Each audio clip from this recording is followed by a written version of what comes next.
Alyson Alonzo is an electronic R&B producer and singer and an out-and-out proud queer recording artist living right here and working in San Antonio, Texas. And her posse, ladies and gentlemen. And her choir and chorus right there. Backup singers, producing her own personal brand of electronic R&B in her bedroom since the emergence, this can't be right, of MySpace. Yep. You're not old enough, kids. All right, MySpace. She supports other local, national, and international LGBTQ plus musicians by hosting a radio show that goes by the name of Queer Vibe.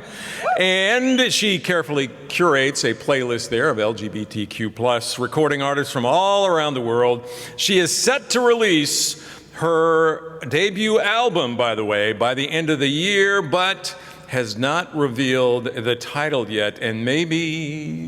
Nope, okay, sorry. From AlysonAlonzo.com, please give it up for Alyson Alonzo!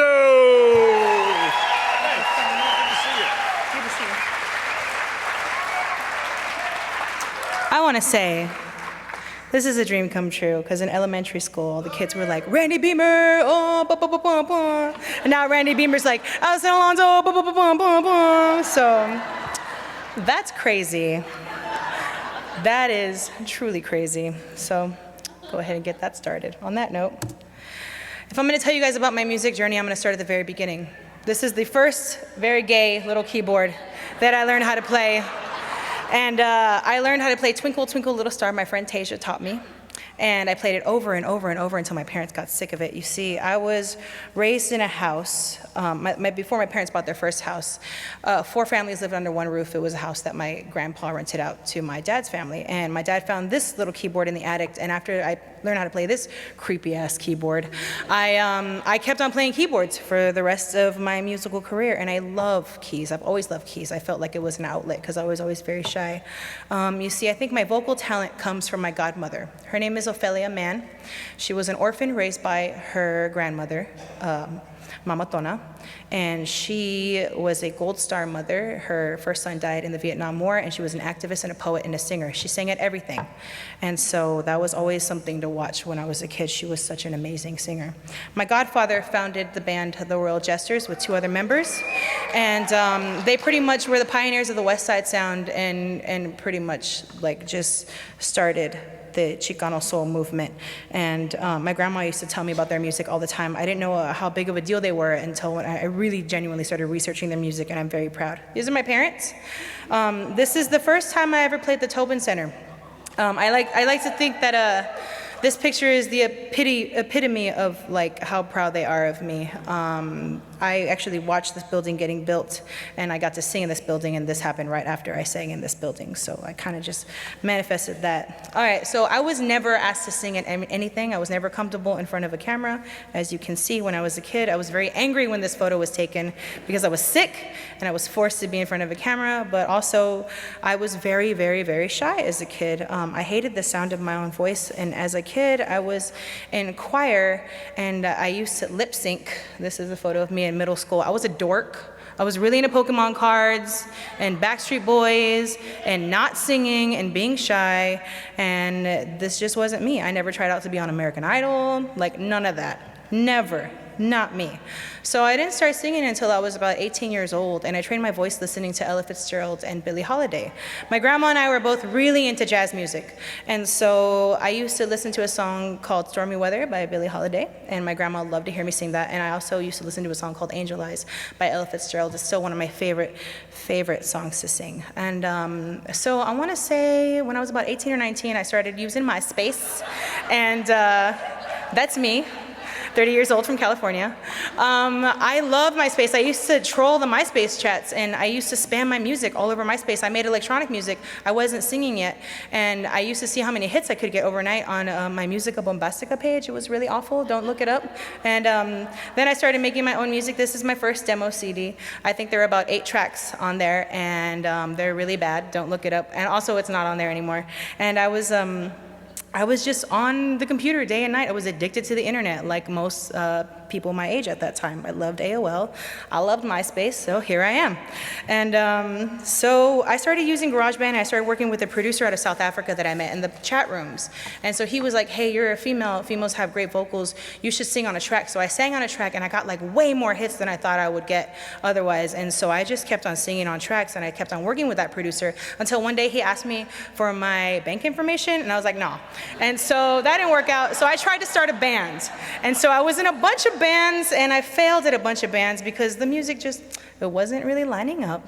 And so, yeah, I was in a bunch of bands that I shouldn't have been in. I was singing a bunch of songs that I should not have been singing. And so eventually I met a guy named Jeffrey. And Jeffrey and I got started at Pedicab.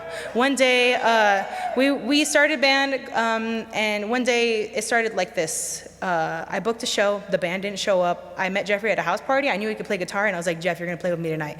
And then people just kept on asking us to play.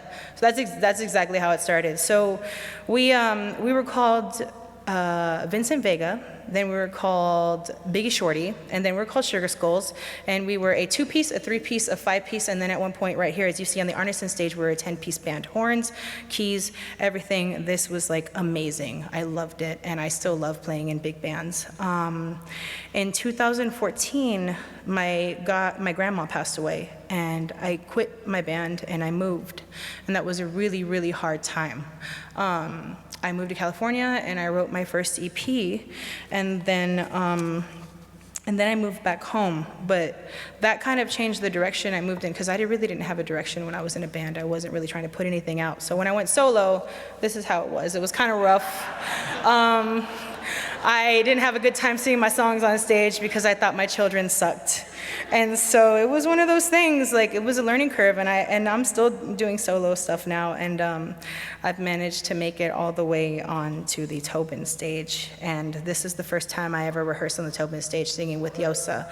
And Troy Peters saw me singing solo, and he asked me to play here. Like I said, I saw this building getting built. I used to work for a company that scared birds out of trees, and I walked around this area for like 2 years watching this building getting built, and then I sang here, and now I'm talking here, so what's up with that? It was weird. So pretty much, it's not always like roses and great shows. This is how it is, all right? You're gonna play a show, and you're gonna get 17 bucks at the end of the night, and you just have to eat it. So that is something that I've had to deal with that I don't mind at this point, but here we are. This is exactly what it's like. But I want to give a platform to the other queer artists in San Antonio that are doing it. This is Wayne Holtz, Pollyanna, Devonna Miller, Chris Condi, Pink Leche, and Antonio Padron. And they are amazing, and you should look them up. And they are my brothers and sisters in queer arms and music that do amazing things here in San Antonio. I just wanted to talk about them for a minute. Working on this PechaKucha speech gave me a lot to think about my goals as a musician, and I know I want to go as far as I can, and I don't want to quit. I want to be a touring musician, and I want to play festivals. And I still think that I carry that Chicano soul torch. I do R&B and soul music, and Chicanos do soul music, and I do soul music, and I'm not going to stop. So that's my story. That's where I started. Thank you. That was awesome. Thank you so much. Thank you very much. All right. And now the embarrassing personal questions for Alyson Alonzo. Okay. First of all, we didn't get to hear it in your music, which is a shame. Yeah, I'm but sorry. Now, and you mentioned some Billie Holiday and some other songs. Do you sing a cappella at all? Yes. What? Okay. Just. Maybe it's much too early in the game. But I thought I'd ask you just the same. What are you doing New Year's Eve?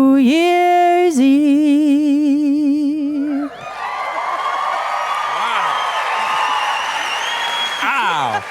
So how do you describe, you're working on an album right now. How do you describe that? It's hard. You have to write it, and then you got to record it, and that's where I'm at. So I'm recording right now. I have some songs that I've written over the last 3 years since I released my first EP, and so it's about 10, 12 songs that I want to get perfect. So. And now, how do you describe the music itself? Electronic R&B. How I've always done it. I use beat machines, and I use keyboard synthesizers, and so it's just. I think the genre on Spotify is alt R&B, but it's just So now, in terms music. of vocals and lyrics and things It's, that you would write about, I write about my life, and I write about me, and I write I've been working on some fictional stuff too, writing like fictional stories too. So. are you writing about that company that you work for that scared the birds out of trees? No, they don't deserve that. No. I'm sorry. I don't do that anymore. I'm a teacher's aide. And now you talked about you didn't know about the Royal Jesters. Well, I knew my grandma used to listen to them a lot, but I didn't know how big a deal they were until They're a big deal. when I graduated. I started like checking out their music, and I was like, oh wow, this is like huge. I didn't know that their music spread so far and wide, and that they were pretty much laid the foundation for Chicano soul. And a last quick question here. You talked about you had to think about your goals for down the road here. The next time, maybe not the next time, but down the road when you are on the Tobin stage, will you be coming back from somewhere? Where do you see yourself down the road? Because we're going to get this on tape. I want to be a national touring artist. I want to be an international touring artist. I want to play festivals all over the world. That's my goal. I don't care about awards. I just care about spreading the music. I want to play everywhere and anywhere where they'll let my gay ass play. So I'm just going to play everywhere. That's awesome. And, okay, so if you will have the last word right here tonight, so you can sing yourself off the stage. How would you do that to this crowd here? PechaKucha, won't you get that picture? PechaKucha, tell your story right. Give it up for Alyson Alonzo! Awesome!